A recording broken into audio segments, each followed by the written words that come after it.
Seperti yang aku bilang tadi, kenapa kita kurang bisa yakin kepada yang namanya media online? Karena kita tidak tahu sumbernya, kita tidak tahu penulisnya. Apa? Mereka adalah orang di luar sana, kayak kita ini orang liar, ya, yang dengar dari orang tulis, dengar dari orang tulis. Sementara Tapi orang-orang kita ini tidak liar loh. ada dua, Pak Bardin, liar atau layar, sama tulisannya. Jadi gini, Bohong. ya kan kalau kita ambil udah banyak, kita panjang bicara. Cuman ada satu yang barangkali masih terasa oleh Bahar kan gitu. Belum terjawab oleh Besiar tadi itu kan. Tentang apakah media-media di Medan sekarang ini bisa survive enggak? Dan kemudian yang pertanyaan saya barangkali untuk Besiar nih. Kan gitu Hal. Kenapa Anda mengatakan begitu optimisnya Anda bahwasanya media cetak satu waktu pasti akan boom lagi? Apa yang menjadi alasan Anda itu? Soal kultural saja, ketika orang sudah jemu, udah bosan, orang akan mencari yang lain. Jadi disitulah kesempatan atau peluang bagi media cetak untuk tampil lagi. Tetapi tentu saja media cetak tidak cukup hanya sekedar menunggu-nunggu zaman itu, tapi dia juga harus menciptakan sesuatu. Misalnya, saya agak kaget ketika harian Kompas membuat cerita bersambung di halaman 1 yang ditulis oleh penulis terkenal Sindunata. Jadi itu sebuah terobosan. Mungkin juga analisa atau waspada kembali menghidupkan komik barangkali di halaman 1. Itu yang saya maksud tadi. Sebenarnya Kompas sebelum Sindunata sudah memulai laporan perjalanannya si Agustinus di PNJ. Dan nah, mungkin itu yang harus diingatkan kembali, mungkin model analisa untuk mengembalikan si Suarsair, Pareman dari Bandung, dan sebagainya. Itu yang saya ingatkan tadi ya. Jadi agak menunggu-nunggu, tapi berkreasi, menciptakan sesuatu yang baru gitu loh. Sesuatu yang apa namanya? Harus inovatif lah ya. Ya, di Karena luar gini Bang Basiar gini. Rutinitas. Kalau abang bilang tadi, kalau suatu hari orang jenuh, orang akan cari sesuatu. Biasa sesuatu nggak setback, sesuatu ke depan. Kalau orang jenuh, bosan itu kan udah ditinggalkan, masa dia setback. Tetapi kalau abang bilang tadi bahwa koran itu harus lebih inovatif, harus ini, ya itu lain lagi. Tapi dia tampil dengan wajah baru, jadi dia tidak lagi posisi di belakang, tapi di depan. Pada saat orang jenuh, orang loncat ke depan. Iya. Ya, aku lihat kecenderungan begini sekarang. Koran itu 3 serangkai. Yang pertama dia punya media cetak. Itu yang kedua dia punya media online. Yang ketiga dia punya podcast. 3 itu harus serangkai. Ya itu itulah media mix itu yang disebut orang. Itu sudah ada, itu sudah berlaku. Waspada punya itu. Kalau itu kan Pak Jaya sudah dilakukan banyak. Umumnya media sudah begitu. Yang saya berharap itu Pak Bersiar, media koran Medan ini mengembalikan kepada kejayaan dulu itu. Medan. Cerita bawang putih, bawang merah, sekali tepuk 7 nyawa. Yang barangkali mungkin dikembalikan lagi di halaman depan. Gitu. Peminatnya Bang Baharudin, apakah Bang Baharudin yakin peminatnya itu sama seperti dulu? Ini kan generasinya sudah berubah. Itu kita yang mau. Generasinya kan sudah berubah. Jadi kalau kita tapi kan begini Pak Idrus, ini kan dia sendiri mengutip tadi cerita tentang di Kompas, Sindunata. Nah makanya memang betul ketika Agustinus Wibowo membuat cerita bersambung tentang perjalanan ke PNJ, itu banyak tanggapan, banyak pembaca, termasuk saya sendiri gitu loh. Mungkin hal-hal seperti itu, inovasi-inovasi baru, mungkin juga bukan inovasi, barangkali juga, tapi mengembalikan kejayaan itu yang lebih up to date gitu loh. Maksud saya tidak hanya untuk kita, untuk anak-anak muda juga, tapi mungkin tidak lagi cerita, tapi mungkin karikatur atau cerita bergambar. Ya misalnya contoh gini Bang ya, bisa kalau kayak gitu, tapi harus diuji. Misalnya contoh kisah film si Unyil. Dulu kan itu pakai boneka, kemudian dikembangkan pakai animasi. Nah, pertanyaannya sederhana, apakah kontennya itu berlaku sepanjang masa? Nggak, need-nya, want-nya orang. Tapi kalau misalnya sistem penyajian bisa ikutin perkembangan zaman, yang tadi dari boneka menjadi animasi. Ya, Bisa saja, itu yang saya maksud. Tapi inovasi itu sudah dilakukan, seperti yang dilakukan Kompas itu. Udah. Kompas itu melakukan dulu cerita bersambung itu kan di halaman dalam. Nah tiba-tiba dengan berani itu inovasi itu. Kalau halaman 1 itu halaman yang paling mahal, yang paling utama tampil. Apa? Emosional orang diikatnya, keterikatan. Apalagi besok. What next ini membuat orang menjadi biasa. Koran Medan sebenarnya kan sudah pernah melakukan itu tentang cerita bersambung Pariban dari Bandung. Saya ingat sekali itu. Waspada itu membuat Tapi di film kan itu. Atmadi. Masih ada film.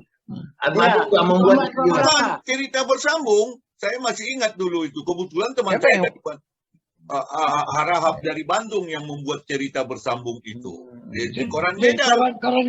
Koran sip tuh kalau nggak salah ya. Oke, ya. Iya, orang di kampung kami itu menunggu itu di kedai kopi. Siapa namanya itu lupa aku? Pariban dari Bandung. Ya, siapa namanya itu? Arifin Siregar. Ya. Arifin Siregar ya. Ya. Jadi hebat itu. Jadi yang begitu ini ya contoh-contoh sebenarnya, bukan kalau mengulang itu kan bukan lagi inovasi baru, tapi bahwa pernah berjaya koran-koran itu dengan cara seperti itu, sebagaimana Kompas yang lakukan sekarang, gitu loh. Jadi Pak Bersiar itu tadi betul, cuma memang harus dicari. Kalau perlu memang harus dibuat penelitian. Kenapa tidak kan? Itu Apa tadi gunanya sebelum acara ini mulai kita lihat ada hal-hal yang bisa mengikat seperti analisa ya. Jadi misalnya masa nggak ada wartawan analisa yang bisa punya konteks connect kepada Vkom Fakultas Ilmu Komunikasi USU. Buat dulu penelitian apa sih maunya anak muda dan seterusnya. Ada yang mengikat di analisa itu. Komik Pak Tuntung itu mengikat. Oh, Pak Tuntung. Karena di situ ada orang percaya ada kode-kode togel di situ. Padahal tak ada. Ya, jadi itu. Jadi keterikatan itu bikin bisa bertahan lama. Iya.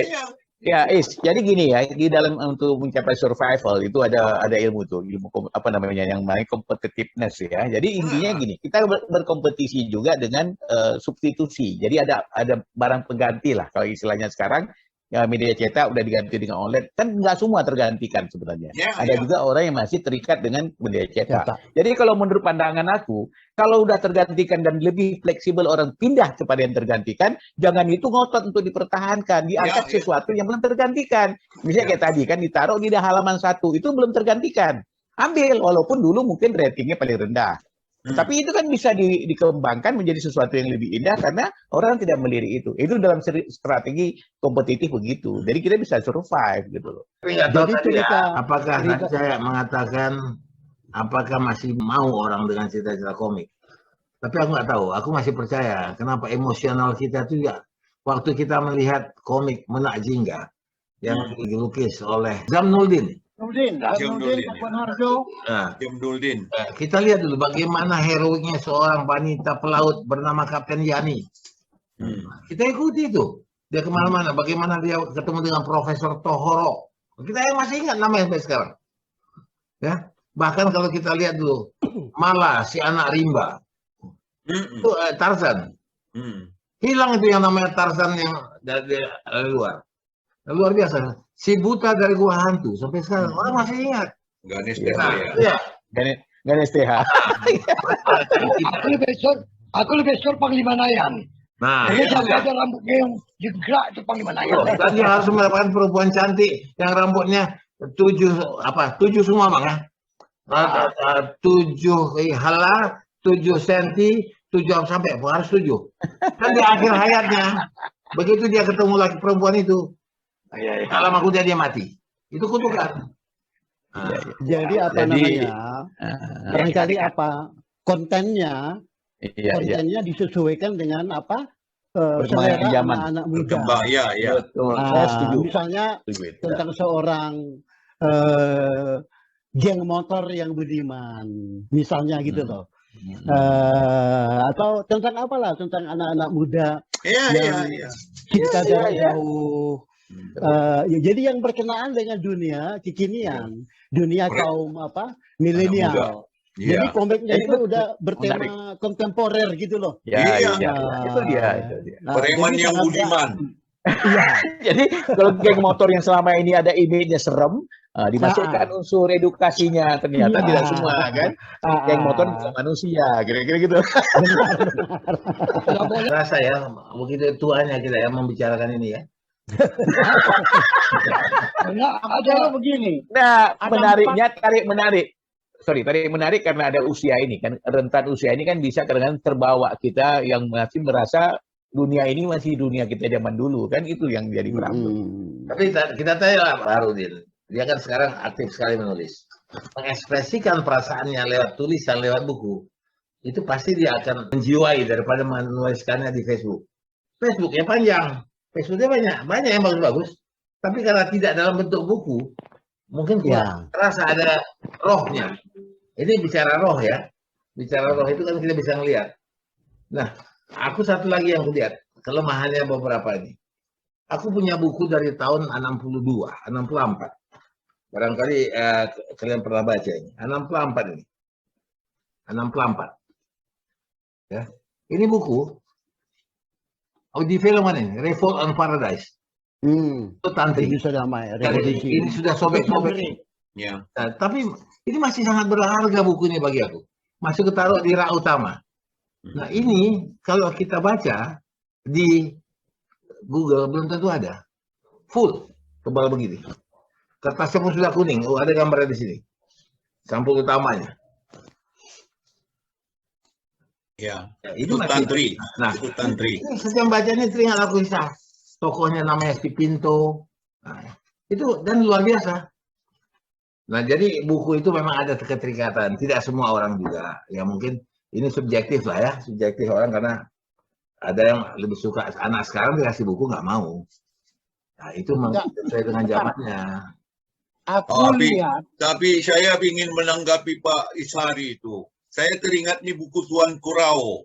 Nah, ya. Kalau yang saya ketemu di Kuningan yang asli. Nah, Orang Aceh yang jual. Kubayar 2,5 juta. Oh ya? Tahu aku belinya asli. Belinya di apa itu kan? Di sebelah rumah sakit. Iya. MMC, ya, tahu aku. Nah, MMC. ada terbitan baru tapi sudah ejaan baru, itu asli. Dan kalau kita ke toko buku kino-kinunya di Takashimaya, itu selalu dia pamerkan buku-buku tua seperti itu dengan harga yang spesial. Nah, abang beli itu motif buyingnya apa, Bang? Untuk koleksi atau untuk mau dibaca? Dua-duanya. Jadi itu. Karena aku abang bilang ejaan lama kan agak berat ini membaca ejaan. Tapi dua-duanya.